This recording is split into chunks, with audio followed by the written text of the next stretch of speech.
kona wanamjua, hapitapo wanamtambua, na si mwingine ni kijana wa sasa, mzee wa zamani.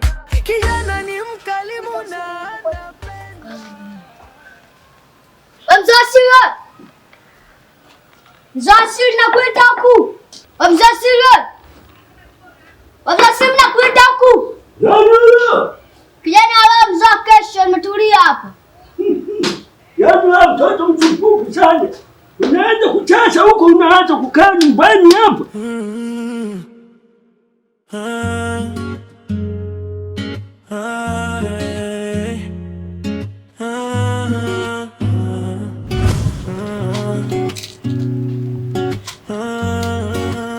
Hapo mtoto sasa hivi utulie nyumbani kabisa. Unachelewa sana. Mimi nilikwambia utulie pakaya hapo, sasa unashulula wewe unatafuta nini?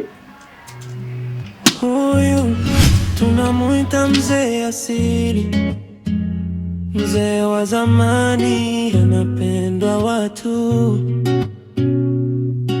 Yeye ni mtu wa yaani watoto sasa hivi mnachelewa sana. Nilikwambia ufanye kazi hizi za ndani. Unaenda kuchulula huko. Haya sema unataka nini? Babu, naosha vyombo mimi. Nikufulie. Yaani kila kitu fanya. Kataka na mkufulia hayo. Kwa sababu bibi kwa. Nani? Mimi. Mungu masali cha adabu wewe. Bibi yako kaenda mbinguni kusalimia. Mbinguni? Na umepigaje hapo? Mpige hapo mshondo. Watoto wa sasa hivi bwana. Haya, sasa shakalisha. Kazi toto pana humu. Sawa? Sasa unaenda kucheza huko. Leo amuna kwenda kucheza mbali, sawa?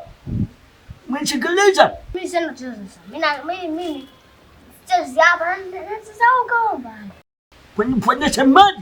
Halafu mtoto mfanye sana. kijana wa sasa, mzee wa zamani. Kijana wa sasa, mzee wa zamani.